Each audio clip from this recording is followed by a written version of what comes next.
Hey everyone, I just wanted to check in. We're right in the middle of Unit 5. If you didn't see my video from last week, I kind of lay out what we're looking at in Unit 5 over the 3 weeks that it covers, so it spans a period of 3 weeks. This week we'll be reading that selection folder of primary source documents from the archive in Santa Fe about the attempt to remove the 24th Infantry, it was a black regiment, from Columbus, New Mexico in 1920-21. The context for that comes from some of the articles that we read for Hypothesis a few weeks ago. So Nash's article about the 24th Infantry Band, my article about the Columbus Playsmith, and actually Dr. Cahill's talk yesterday added a lot of context that might be helpful as well. So if you were not able to make it, please do watch that recording so that you can have some of that context to help you think about and understand and evaluate those documents. The assignments that you'll be doing are laid out in the unit narrative for Unit 5 on Medium. And so you'll have some specific things to think about as you choose a certain document within that folder. But do remember, the documents don't, I was going to say don't live in a vacuum, but remember that they need to be placed in their context. And so you can't just kind of read them as if that's the only thing, right? You need to try to think about what historical context that document might fit into and what questions it might help us answer. Also, on the flip side of that, what does it not say? And what more information should we get if we're going to try to represent the history of the 24th Infantry in Columbus, or of Columbus in terms of its racial diversity, for example, more broadly during the early 1900s. So all of that to kind of lead up to what I wanted to let you know. I did send an announcement about this last night, but I will be holding a couple of optional extra Zoom sessions. So if you want to stop by and ask me specific questions about the documents, if you're not quite sure what to do with them, wherever you're at in the process, drop in and let me know what questions you have. If the times that I've posted don't work for you, so there's one on Thursday morning, one early on Friday afternoon. If those don't work for you, let me know and we'll see if we can meet a different time, as always. So do ask questions, because this assignment with primary sources is a little different than things that we've done thus far.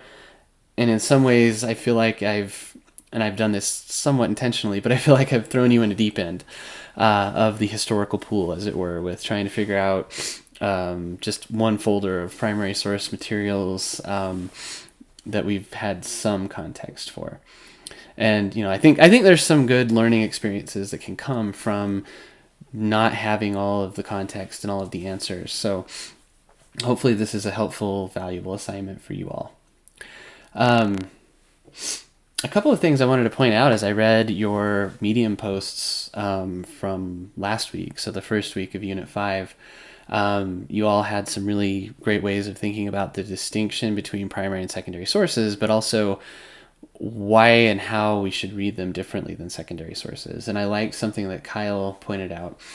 He said that secondary sources need an epistemological approach, while primary sources need more material questions. So for example, when you're reading a secondary source, you need to think about what the author's argument is, how they know what they know, whether their argument's valid, and how they've used their sources. So you're thinking more about how systems of thinking interact, as Kyle pointed out, versus when you look at primary sources, we're thinking more about the material, right? How and why did this source come to be?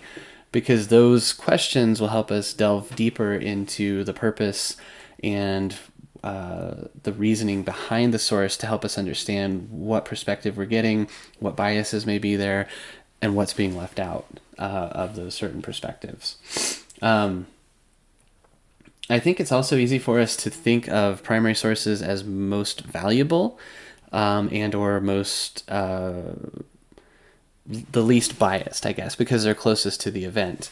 And I think I've mentioned this before, but actually primary sources could be the most biased, or at least the most limited, because usually they're created with a specific purpose in mind.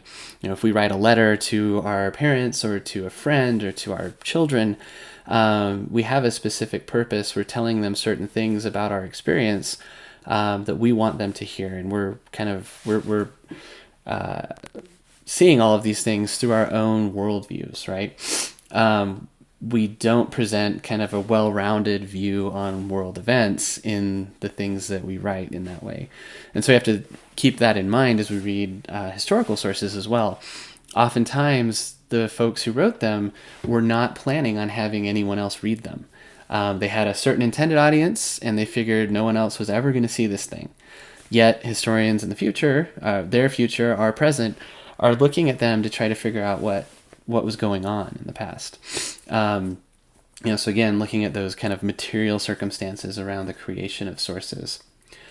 A question I want to leave you with, and if you're interested, post your thoughts in the activity feed or on Twitter, because I think this is a cool conversation that we could have, and an important one, thinking about Michel Trouillot's different ways of looking at history, right? There's two connotations of history as he's laid it out. Even though we use the same word, sometimes we're talking about that which happened, what happened, versus what was said to have happened.